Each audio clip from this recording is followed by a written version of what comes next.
There we go. So we started recording now. So this is just a shell. Again, it really won't matter if you download a test bank or you create your own test banks. We'll go through all of that at first and just look at the basic construction of quizzes. And again, if you have any questions, just feel free to open up your mic, ask, or throw it in the chat box. If I don't see it in the chat box, I'll get to it hopefully as soon as I can. The first thing is you want to make sure that your quizzes is located in what I call the navigation pane. So you want to make sure that you can see it so that students can access this later on. If you're not familiar with the navigation pane, anything over here that has the cross out eyeball cannot be seen by your students. However, you can see it. You can create all the items you want, but they won't be able to see those items, or there isn't anything in that thing yet. So right now we have no modules, we have no announcements. So as we create these eyeballs should go away. But today we're going to focus on quizzes. And you can access your quizzes by hitting your quizzes screen. And these were all the quizzes that were downloaded into the shell when I downloaded the cartridge from OpenStax. So what we're going to look for is creating a new quiz. And this blue button over here, and I'm going to blow the screen up just a little bit so everybody can see it a little bit better. And if at some point, if you miss a step, just say, hey, can you go back real quick? And we'll go back. But we want to hit the quiz button. And this will bring up your quiz creation page or quiz creation fields. And you're going to have two different tabs you can look at. One is details and one is questions. And by default, it always gets the details first. And so at this point, you can rename your quiz and we can call it quiz number 1 or quiz 1. And obviously you have all your different formatting tools, but in your text box, this is where you may put any specific directions for this quiz. So for instance, if you're going to cover chapter 1, you can put in chapter 1.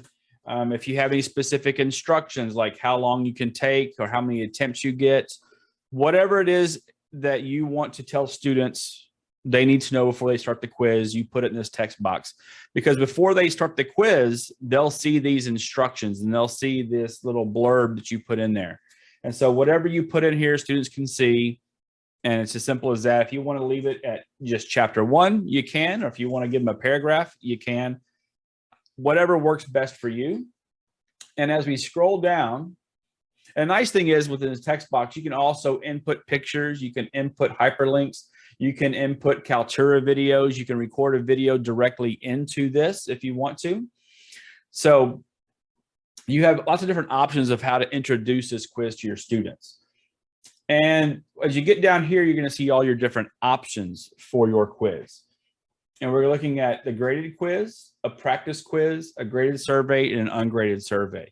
By default, it's always going to be on a graded quiz. You can, however, change to a practice quiz, which doesn't hurt or benefit their grade, but it allows them to practice. So if you want to provide them some sort of practice or review using your quizzes or using, pre-built course, or question banks, you can do that as well. But again, by default, you're always going to be, it's going to jump down to graded quiz. And your assignment group, you have different categories you can place your quiz in. So depending on how you manage or how you organize your assignments, you're going to have a place to put just your quizzes, just your exams, just your discussions, just your written essays, or whatever kind of assignments you have. In your assignments grouping, and we'll look at that in a second, but the idea is that in your assignments, you can create different categories. And I tend to kind of group all my quizzes together, all the exams together, all the discussions together, all of the written assignments together, all the whatnots together. So however you want to organize it, but they'll always fall into some category. And so by default, if you haven't set anything up yet, it's going to provide you a couple different categories.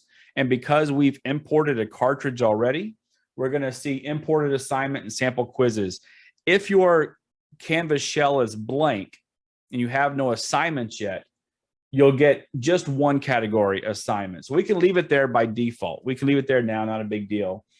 Options, shuffle answers is exactly what it is. It's just shuffling your answers. So as you create your questions or you download questions from a test bank, You can shuffle your answers so that no students get the same combination of answers in the same order.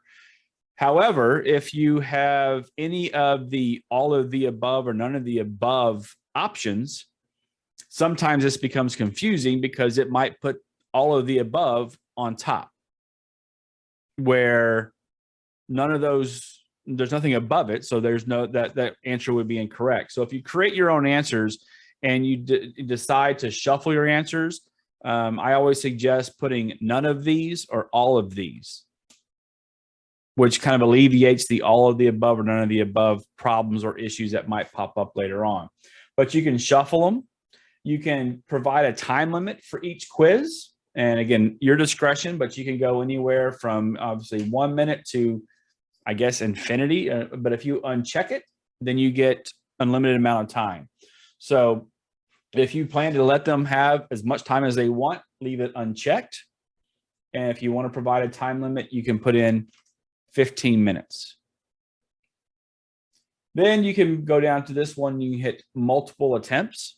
And so how many attempts do you want to provide your students? If you want to let them have more than 1 attempt, 2 attempts, 3 attempts, 5 attempts, 10 attempts, this is where you're going to put in there. And then Canvas will need you to put in either the highest, the latest, or the average score. So even if you provide 10 attempts or 5 attempts, you can tell it to say, hey, either take the highest score, the last score, or the average of whatever they complete. Students don't have to take all 5 attempts if you provide 5 attempts. I give 5 attempts on my quizzes each module. And so whatever the highest score recorded is what's going into the grade book. Or if you want to just do the average, or if you want to just do the last attempt taken or last attempt completed, it really depends on how you want to grade. And then if you want to provide multiple attempts, just make sure this box down here is checked and you provide them whatever attempts you want. 5 attempts, 10 attempts.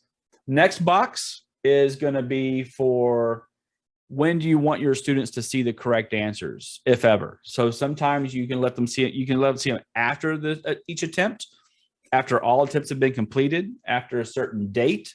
So if you have, if you have your exams or quizzes locked from say a Monday through a Friday, once they've completed it, they can go back on that Saturday if you set it up that day to let them see the correct answers. If you want to let them see it after each attempt, so last attempt, each attempt, whatever your preference is. If you want them to see the correct answers after they finish it, that's fine. If you give them multiple attempts, do you want them to see the correct answers before they take the next exam or the next attempt? Really your preference. And so you can kind of finagle with these, experiment with these, what works best.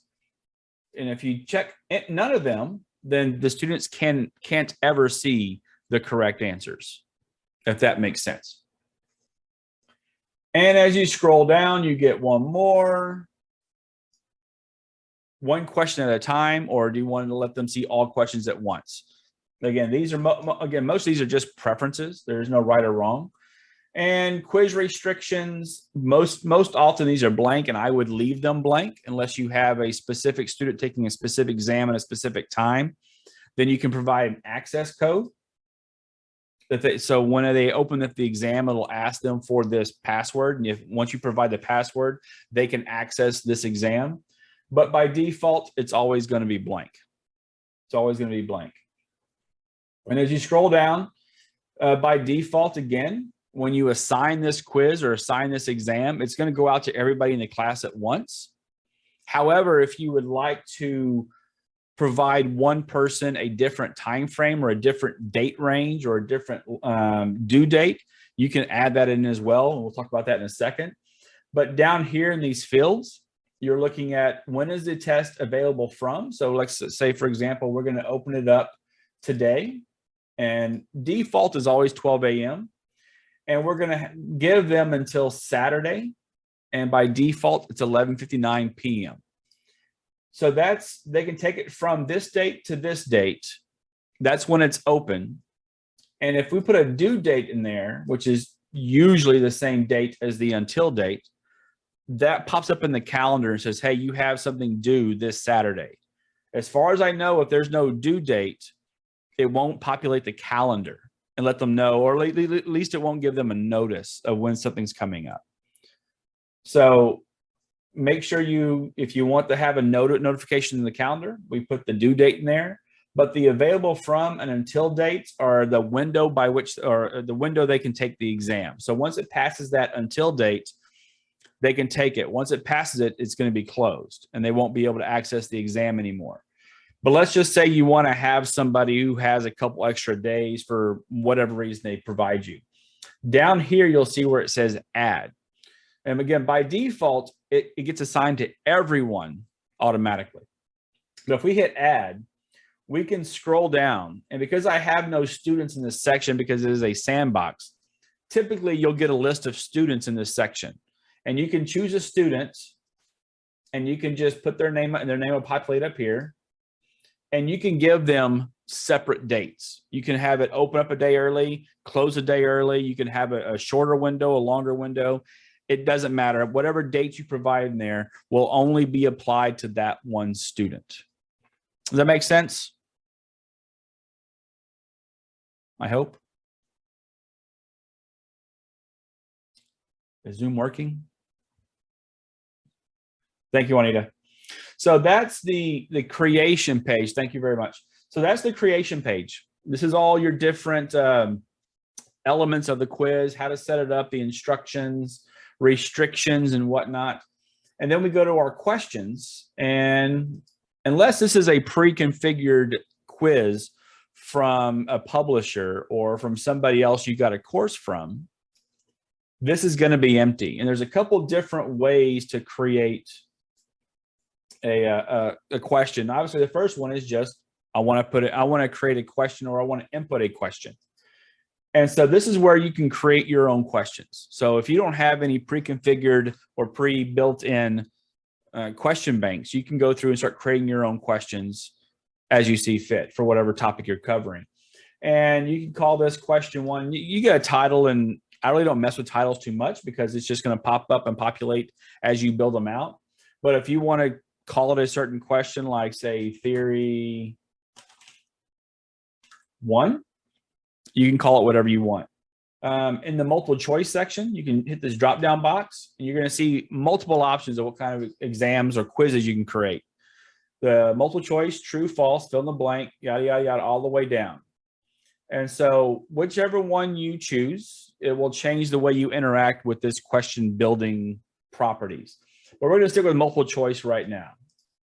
And that default is usually multiple choice. So who was the first president of the US? There you go. So you can put whatever kind of question you want. Again, you can build video questions if you want. So you can make a short recording and ask your question in a video format. You can put in pictures. You can format it however you want. You can add in a Kaltura video if you already had one built in Kaltura. So you can add in different types, or you can just go the plain Jane text-based question. And as you scroll down, Canvas by default will always make the first question or the first response, the first answer, the correct answer. It's always the first selection is always the first answer.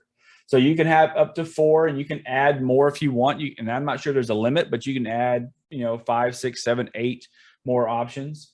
But let's just say we're going to put in a few here. Let's see. We got George. Let's do Donald. Let's do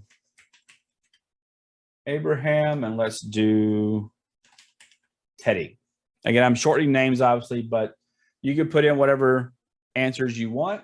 And again, by default, the correct one's always going to be the top one. But if you want to change that, you can just click. Here we go. There we go. Hit the arrow button, and whatever selection you make will make that the correct answer. But if you shuffle your answers, you can always just leave it up here at the first one, because again, it will shuffle them as it's provided to the students. And so it won't matter which one's correct, because every student's going to get a different version of the correct answers. And if you want to add in a comment, you can say, great job. And if they get the correct answer, it will provide them a comment. If they get the incorrect answer, you can put a response for an incorrect answer as well. So these responses can be whatever you want. If you want to give hints, if you want to give some feedback, if you want to give some motivation, whatever it may be, but you can leave comments on each one. And again, as they get shuffled, the comments go with them. And let's just say we're all done. We're done with this question. We're going to hit save. We hit update first. And so now we have one question in there. And you can continue to do this over and over and over again. And this little checkbox right here, if you want to actually see the question and the answers, just make sure you check this box so you can get the full details of each question. And that's how you build questions. And you want to go to the next one, you hit new question. And we want to do this time a true false. And we want to do the sun is hot. And again, Canvas will always default to true. But if you want to make it false, you click that little arrow, and whichever one is highlighted green will be the correct answer. So we want to make sure we say true on this one. And we want to hit update question. And there you go. So now you can continue to build out your question banks. However, when I say question banks, it builds the question bank for this specific quiz. We're not building any question banks as of yet. Question banks are a little bit different, but you can build separate question banks and pull from those if you want to. So if we have question banks already made, we'd want to do the new question group. And from new question groups, you can say, okay, I want to pull in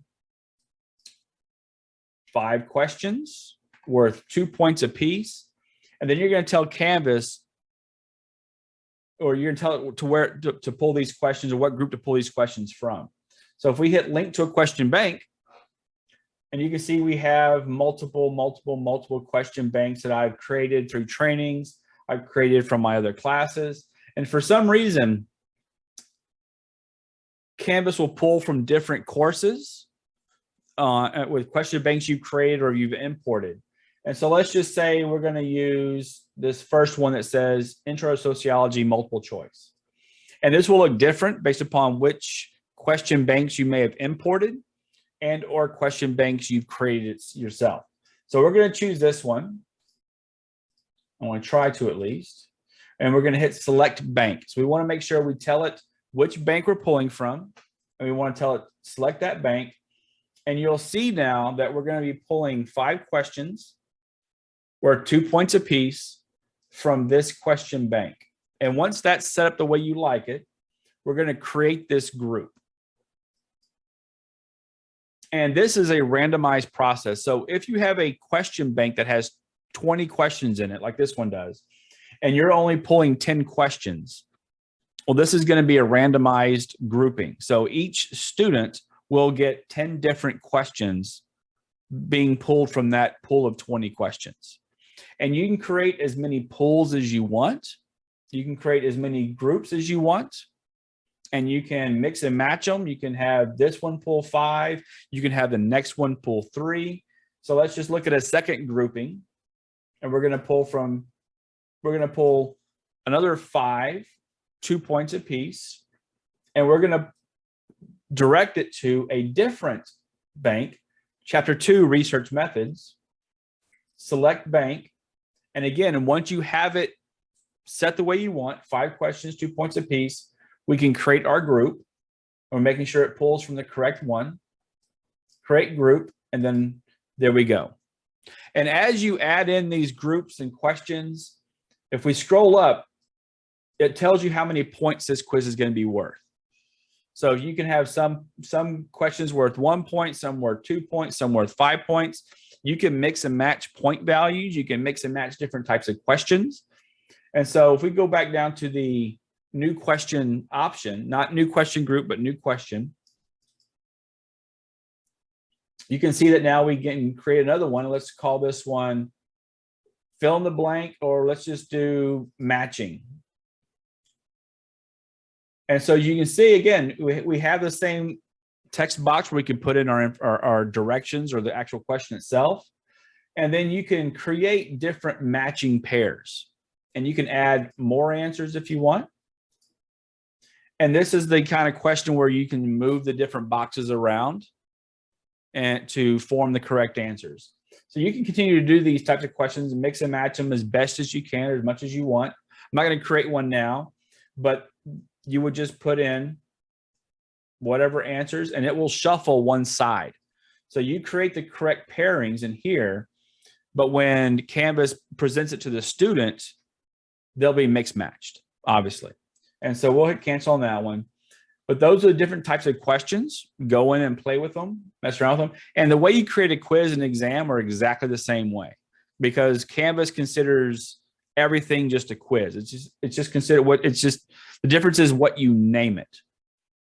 And so you can call it exam one, you can call it quiz one, but for Canvas, it's all the exact same thing. A quiz is a quiz is a quiz, an exam is an exam, an exam. You build them the exact same way. You format them the exact same way. You create your own the exact same way, and you can sort them however you see fit. So we talked earlier about the groupings. I'm gonna kind of hit that real quick as well. So this is the assignments. Apologies. This one's grouped in the assignments group, but let's just say we want to make a group just for quizzes. Well, we're going to go ahead and publish this quiz. So at this point, students could see it because we know that it's been published with this green icon up here. But let's go over to our assignments page. And we're going to create a new group to sort all of our quizzes in. If we hit group, and we can just call this weekly quizzes, save. And now we have a new group, assignment group. And this is where we can begin to sort quizzes or exams or whatever you want to put in here, you can start putting in here. So we have nothing yet, but we can go back and we can either add it or we can go back to our quiz we just created. Quiz one. And if we go back to the edit option where we can go back into the details of the quiz itself, we want to change this assignment group to weekly quizzes. And once we change the grouping, we hit save. And then we can go back to our assignments page. And we can see that now quiz one is now within that weekly quiz group. And you can move these around as much as you want. Apologies again. Because all of these are drag and droppable. So let's just say we get it into the wrong one. Well, we can just click on it and drag it to the group we want. And leave it there. And it will change that grouping and the quiz details automatically. But we don't want to leave it there. We want to keep it in our weekly quizzes. And so your organization, your assignment, and this will help in your grade book to kind of group them together. If you do weighting systems, you have to have assignment groups to create weightings. Does anybody use the weighting system instead of the point value system? No.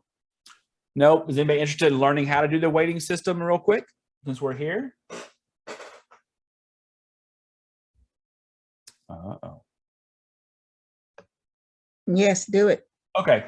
So let's just say you have your groups set up. Maybe it's assignments, maybe it's homework, maybe it's exams, maybe it's discussions. And you have an idea of what they should all, count for in the course, what their weight should be. Well, if we click up here in this little three dots up here, this will bring up three options. You can edit your assignment dates as a bulk, so you can go through each one all on one page, or you can do your assignment groups weight. And by default, Canvas just does a point system. Whatever the points are worth, it just takes what the student earned divided by what they could have earned, the overall points for the class, and that's their grade. But if we want to do a final grade based on weights of each category, we can click this box, and then whatever assignment groups you have, oh my goodness, spam. And whatever assignment groups you've created will pop up here. And then you can change the weights of each one by keying in a percentage. And as long as that's 100%, you're good to go. And again, obviously these can all be different. They don't have to be 25%. They can be 10%, 5%, 50%, 35%, whatever you want to put in there.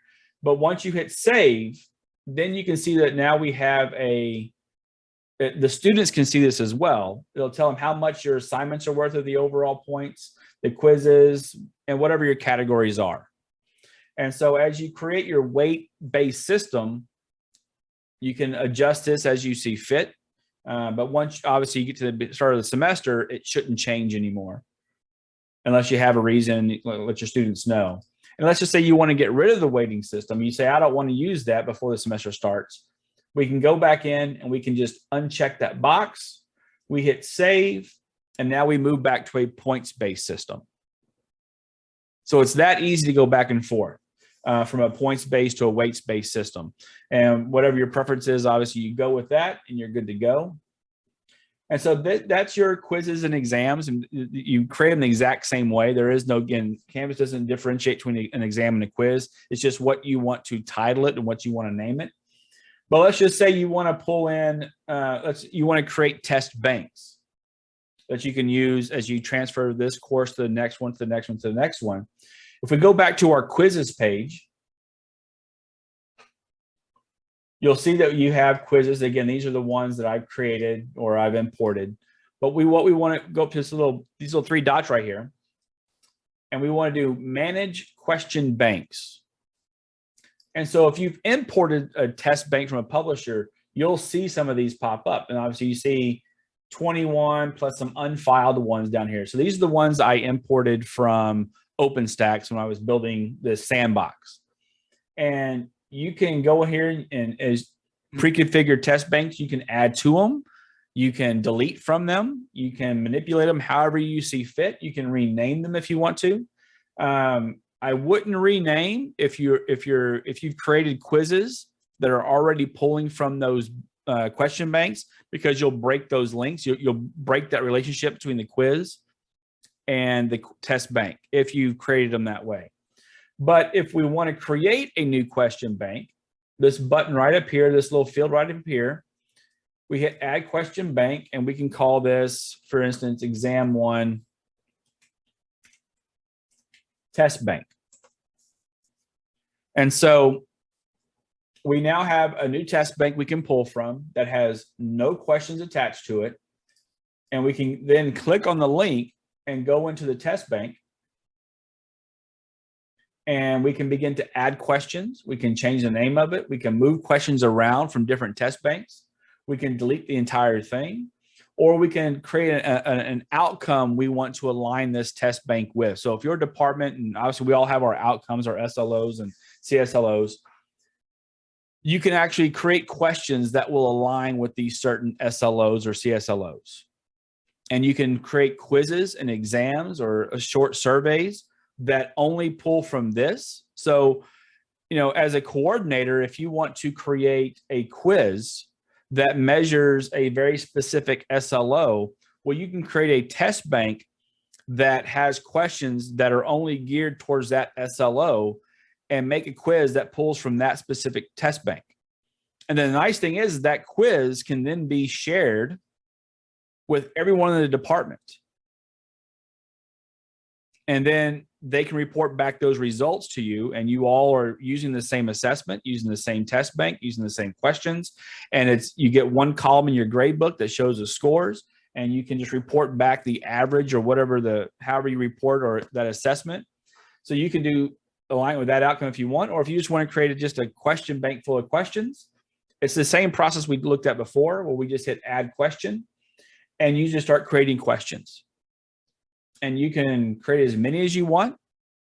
So if you have a mixture of test banks from the publisher, or if you have test banks from what you create on your own, you can mix and match them. And Annette asked, if you assign a quiz a test bank, is there a limit to the number of questions in that quiz? No, as far as I know, there's no limit to the number of questions you can have.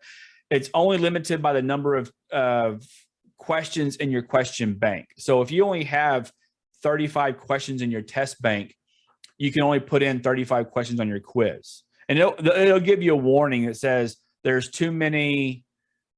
not enough questions to pull from. So if you ask for 50 questions out of a 35 question test bank, it will tell you there's not enough questions. But as far as I know, if you have as many number of questions you want, as long as you have that many questions in your test bank, you can pull them all over. So if you have 1,000 questions, you can pull all 1,000 over, or 100 questions, or whatever it may be.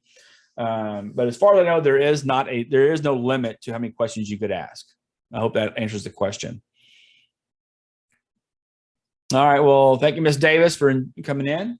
And so you can go through and you can create your questions just like we did earlier, and it'll save them in this test bank. So let's just do another one again. We'll do true, false. Monday is the first day of the week. And we'll put false as a true answer. We're going to hit update question. And that's our question. And as Shane says, if you pull more than one, they'll get, will they get repeat questions? I've never tried it before. So that might be correct. Yeah, we've seen that before. Oh, really? Yeah, if they put a bigger number than what they actually have in their bank, the students will actually see questions multiple times. So okay, so if you have 25 questions in your bank, you tell it to pull 50, they'll get each one twice? Not necessarily each one, it's still random. So they could get a question 3 times. Oh, okay, okay. So it'll just keep pulling until it gets to 50. Okay. No bueno, no bueno. So I usually get a warning and it tells me, but I've never tried it. So there you go. We all learn something new every day. So we want to make sure we limit it to what's in the bank, unless you want them to get it twice, I suppose. But so that's your test bank, and you can create as many questions as you like. Again, I don't think there's a limit. I don't believe there's a limit to how many questions you can create. And you can just continue to go through there and pull and pull and pull. And so let's just go back to the quiz we created earlier, and we'll pull from this bank. We're going to pull one question from this bank. So we're going to go back to our edit option. And we're going to do one more question. And because we're pulling from a bank, we're going to have to choose a new question group. And we're going to pull one question worth 1 point. And we're going to link it to our test bank we just created. And hopefully it shows up somewhere. Right there, exam 1 test bank. We're going to do that until there's only one question in that bank. And we're going to hit select bank. And we're going to hit create group. And so now we're going to pull from pre-configured test banks. We're going to pull from our own created questions within this quiz, as well as a test bank that we created on ourselves. So we have 3 types of questions: pre-configured test bank, self-created test bank, and self-created questions. And so you can mix and match these as much as you like. If you're doing an online course and you do video lectures that you just record and upload, you can start pulling questions from those, as well as questions that come from PowerPoints, that come from publisher stuff. So you can mix and match these as you see fit. And then once you're done, we hit save. And now we know that our test is going to be worth 23 points. It's a graded quiz. It's part of this assignment group. We shuffle our answers, 15 minutes, multiple attempts. So this is what the students will see when they first log in, and before they actually access the quiz, they'll see all this information. So they know pretty much all the details of the quiz before they can get started. And if you want to put all this information up here as well in your in this little text box, you can. So they can read it, they can see it, and they can continue forward. So that's your basics of exams and quizzes. So we have about 20 minutes, and if there's any questions, feel free to ask. And we can go from there. And if there's anything I need to correct or go back over, please feel free to ask as well. And I'll add to this as well, to moderate this quiz. So anytime we have accommodations, I got a couple letters in this morning for accommodations. You have to use this to moderate this quiz to allow them the extra time or the extra attempts. So when you go to your quiz itself, we're going to do moderate this quiz. And you'll see that usually you'll have a roster full of students here. And you'll see their names listed, and you'll hit this little pencil at the end of that little row.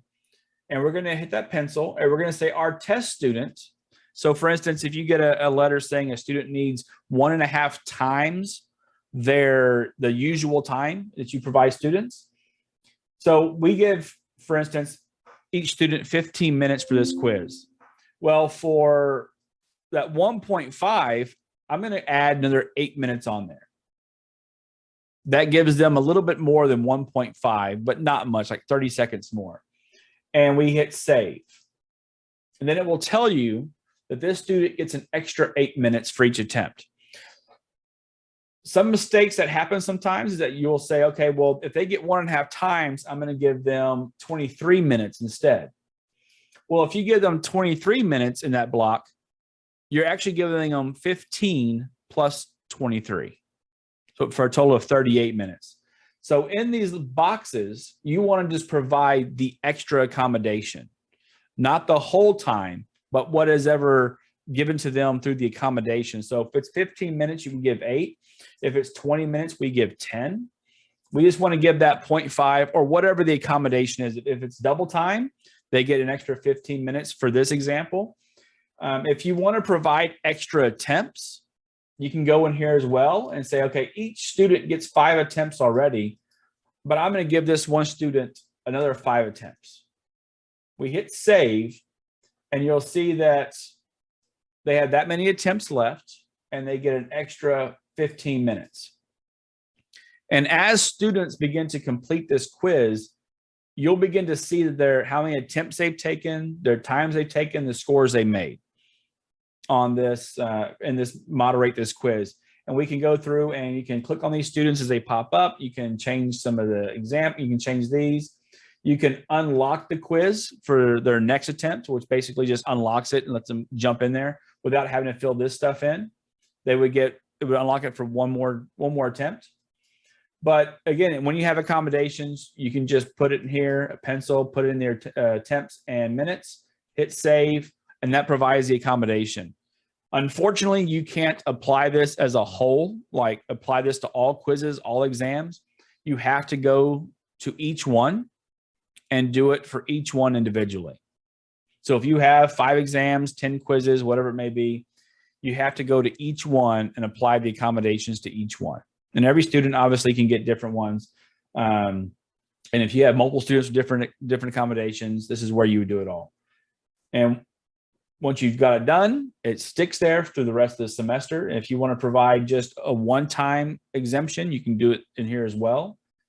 But that's your accommodations if you have the accommodations letters coming in. And then again, that's about it for quizzes and exams. So if you have any questions, feel free to ask now. We can kind of go back over some stuff.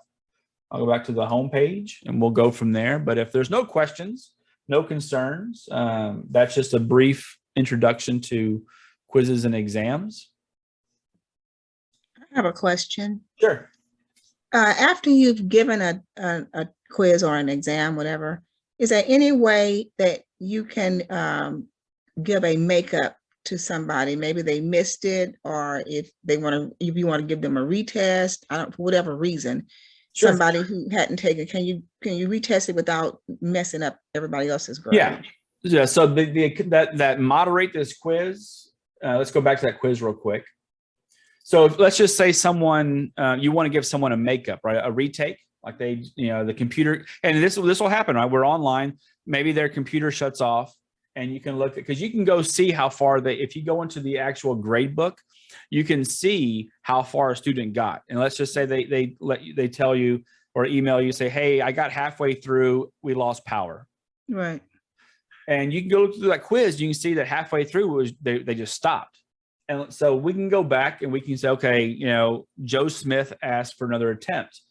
So without having to apply a global change to the quiz, you can just go right here, go find that person's name in the list, hit that pencil, and just give them, let's just delete these real quick, and it would be blank for that student. You would say, I want to give them one more attempt. Okay. And we hit save, and it'll say, okay, they have one more attempt. So this on an exam would be like 2 attempts, right? They've got the first one, and this would tell you already they've attempted it one time. It took them 12 minutes. This was a score, and you're going to give them one more attempt to take it. Okay. That just gives them the attempt. If they're outside the window of when it was open, you Mhm. actually have to go into the quiz itself and go to the edit option. And when you go to the very bottom, you'll see that this is, by default, this will usually say everyone. Mhm. Add, see this little block where it says add? Mhm. Well, if you hit add, you can go down here and choose just that one student Okay. and then change the until date to, like, say, a week later, Mhm. and a due date to like a week later as well. And so that will give them individually an extension through it for another week or so, or however long you want to give them, right? So if you say, hey, I'll give you 48 hours, 2 days, you change this, you can extend the due date for 2 days. Okay. And it will only allow that one student the extra attempt and those extra 2 days. Okay. So that's how you do it. And it works pretty well. I've had to do it quite a few times, especially when we have, we lose power, high winds, rain, winter Mhm. freezes, stuff like that. It happens. So, but that's how you would do it for that under moderation for extra attempts. And then you change the due dates for that specific student to allow them that extra time frame to finish it off. Okay. That's good. That's good. Okay. And so this, again, for those who kind of show up a little bit later, this video is being recorded, at least I hope it is. And I'll post it into the Faculty Video Lounge media gallery. So if you want to go back and revisit this, you can as well. So it should be up within an hour or so in the media gallery for Faculty Video Lounge. Okay. So thank you for the question. You're welcome. Anybody else?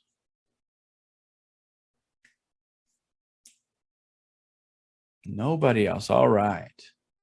I just have one question. Sure.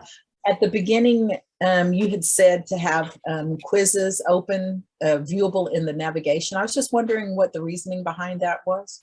Because if it's not viewable in navigation, students won't have, I don't believe, have access to it. Now, I might be wrong, but I know that. So for instance, in the navigation pane, if we go up here to navigation and we pull quizzes down here and we save it, the only thing students can see when they open up their homepage is what's in this top section up here. And so if students don't have access to that link, they might have trouble finding the quizzes. So in your program, they don't put the quizzes on the modules themselves, the related modules? We don't have any kind of organizational guidelines. Like if you want to put them in, like I put mine in my modules. Some don't use modules. Some just use the assignments page. Some might use just the quiz page to access the quizzes for students. I'm not sure if, even if you put in the modules, if that quiz link isn't there, if they can access it. Yes, they can still access it. I was just wondering because sometimes there's something special going on, so I was just trying to figure out if there was something special going on about why the quizzes was put over there, because usually we recommend not to put it over there. So I was just checking to see. Can I ask why not? I'm just curious. Yeah, so because students can bypass the content in your modules and just go directly to the assignments or the quizzes and never actually learn anything. They can just go in, on certain dates and just take things and not have actually accomplished any actual learning. Gotcha. So I was just wondering why it was over there. I just put there for it's my habit. Honestly, it's just the habit I have. I leave it over there in case students want, and I'll say go, they go to the quiz section if they want to and take it. Now, all of my modules are locked for certain dates, so they can't move forward. They can always go backwards and take stuff, but they can't move forward. So if they want to try and get ahead, my quizzes are locked in modules by dates. So, it'll open up whatever Monday is, the 24th, I think. So whatever quizzes in that module they can't access it until that module opens up. So I just leave it open. And I didn't know that they couldn't access them if that wasn't shown. So we learned 2 things today. At least I did. So thank you. And so, but no, that's about it. Wondering. Yeah. I mean, it's other than more of a personal preference, I guess. That's about it. So, but same thing as with the other items. I know there's nothing down here until one of these get populated. There is a discussion. They kind of just show up with a little eyeball crossed out. And I was kind of going through what people can see and what they can't see, but there we go. Thank you very much. Awesome. Anybody else? Thanks. Portia?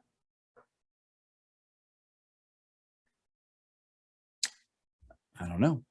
Juanita, we okay? Yeah, we're good. I don't have any questions. Thank you. Okay, fantastic. Well, then I will stop recording. It's about 11:51, and I'm going to stop recording now.